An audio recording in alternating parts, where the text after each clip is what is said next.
still be happy. You can do whatever you like. You don't have to be ready. Hey cuties, and welcome back to another video. Today I have 100 new CC items for your kids, toddlers and infant sims.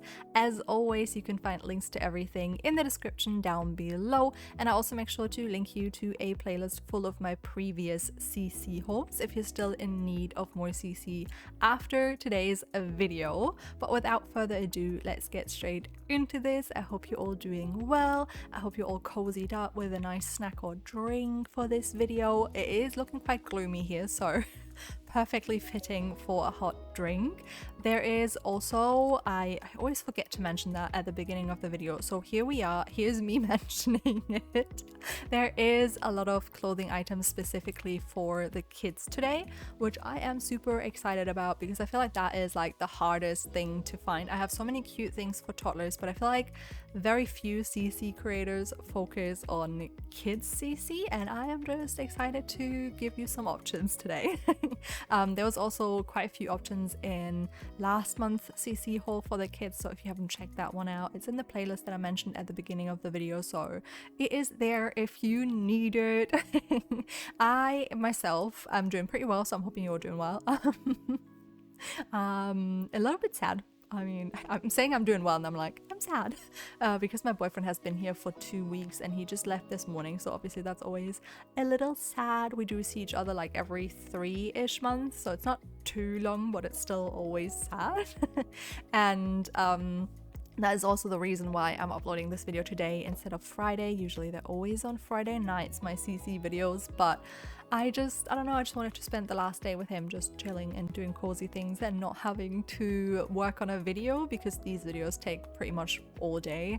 And I already, whilst he was here, had to do a lot of uni and work the whole 2 weeks pretty much.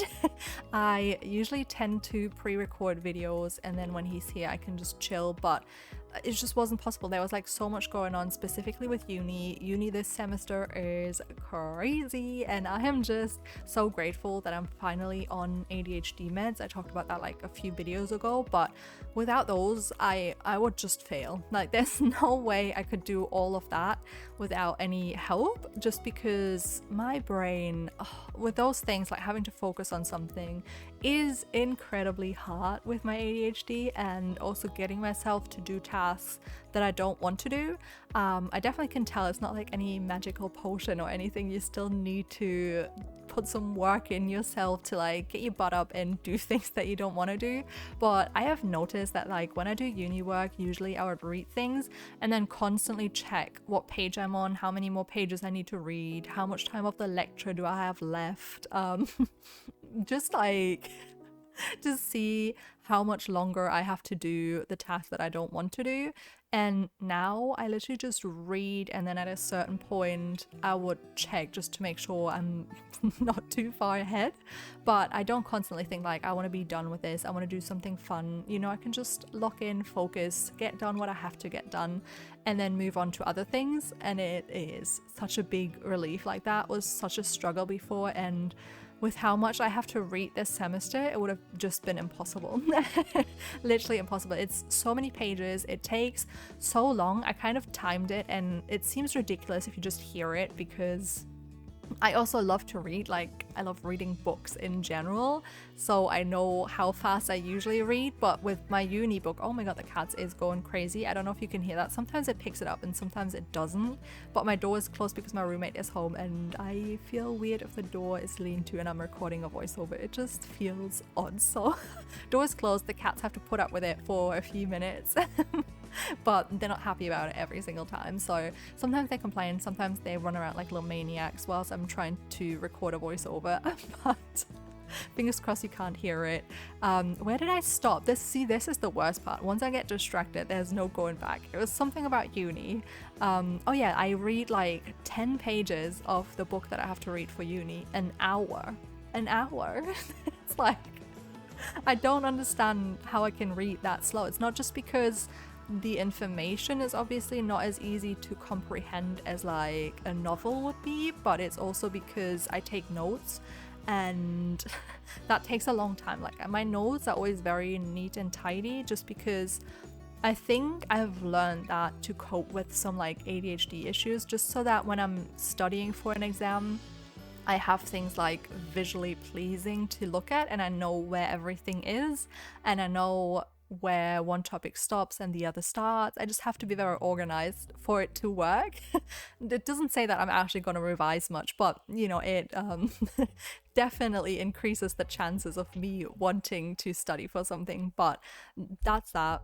Boring topic. It's not that boring actually. I am studying psychology. I don't know, maybe some people new won't know this, but study psychology, and this semester there is a lot of stuff on like children's development, and is very interesting. Like some things are actually very interesting and very cute or astonishing, or just a bit of like a, oh, that's interesting, you know. And I already know none of that will be part of the exam. It will be all the things that I don't find interesting, so that's good. That is great, just perfect. But yeah, there's quite a few studies, which I always love reading studies. I don't know, it feels like to me it makes so much more sense to know those things, because it's like where science is currently at this time in what? Yeah, this time in the life. What is that saying? I can't get it out. Well, that's that. We're just gonna stop. Don't want to talk about it ever again. But I also have been very obsessed again the last few days when I did get some cozy time to just not have to do uni. I'm very obsessed again with Fields of Mystria, which is like a cozy farming game, life sim kind of game. Pixel graphics. I think it's pixel graphics. I don't know. It looks a bit smoother, I would say, than Stardew Valley, but it's definitely still pixel graphics. And I love Stardew Valley. If you haven't played that, I don't know what you're doing, because it's literally one of the best games I have ever played, and I think a lot of people would agree with that. It is just so good and so well thought out, and the guy who made it pretty much made it by himself, apart from like a few features of the game. And he also updated it literally until I think a few days ago. I think that might have been his last like major update for the game, and it was all for free, no DLCs or anything. It's just insane if you think about it. I actually watched a video about the guy who made the game yesterday or the day before, just like about his whole life, and his partner played like such a big role in him being able to develop a game for that period of time without having to do anything else. So really, his partner is like responsible for the game being out today. When I watched that, I was like, it's literally all her. It's all her. Without her, this would never exist. So yeah, that was quite nice. But Fields of Mystria, they've recently done an update, I think a few days ago, and I haven't really gotten into the upgraded parts much yet, just because I started a new save file.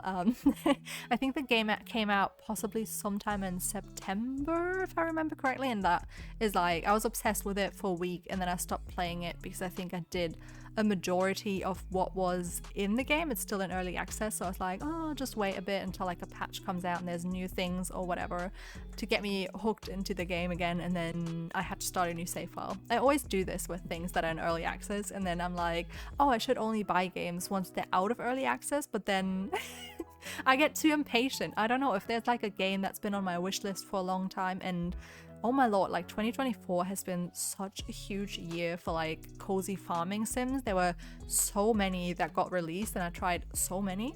And I'm just really excited that the genre is like getting so much love right now, because it is just so good. I feel like after The Sims 4 for me is not much of like my comfort game anymore, just because I don't know, there's just, I find so many issues with the gameplay that I play it and I'm like, and then I get bored of it and I just want something else to do. And The Sims used to be like the franchise that was my biggest comfort game ever. Like I would play it from, how old was I? 7, 8, something like that, and then just onwards until I was a grown-up, and it was always such a huge comfort, like just being at home watching a show or listening to a podcast or music and playing the game was just always my happy place. And it was such a bummer when The Sims 4 came out and I like saw all the flaws with it, and I was like, ugh. I also actually returned to The Sims 3 for quite a long time after The Sims 4 came out, because if you haven't been around there, like toddlers weren't a thing. Babies would go straight into being children. There weren't any pools at the start. It was just a mess. Like, it came out as it felt like early access, but it wasn't. It was a bit of a mess. So I did play The Sims 3 for a few months at least, if not years, after The Sims 4 came out. But then I just can't put up with the graphics anymore. I'm such a like visual person. That's like my number one thing for cozy games as well. If they have nice graphics, I'm just instantly hooked, and the game would be a little bit worse if it makes up for it in graphics. I mean, ideally both would be great, but graphics just does it for me. I don't like playing games that I think are ugly, and I don't mean like it has to be super realistic graphics or anything, just that they have a concept and it looks nice within that concept, you know, like pixel art. Or I also love like hand-drawn things. It's just whatever I think is like aesthetically pleasing. And Fields of Mystria is like so good for that. The coloration they used is just, oh, it's so pretty. It looks like you put like a reshade filter over the game, but that is just what the game looks like. It's so cute. Like, the colors are just to die for, especially in autumn. It's just so cute. Like, I'm obsessed. So if you haven't checked that out, I think it's actually quite affordable as well. If I remember correctly, it was like 16 euros, something between 12 and 16 euros, which is super affordable for a cozy game. So if you haven't checked it out and you're looking for a new cozy game, I would recommend it. It's very cute. But with that said, the video is coming to an end real soon here. I hope you liked all of the CC, and if you did, please don't forget to leave a like, comment, and subscribe if you have not already, and I will see you all next time. Bye!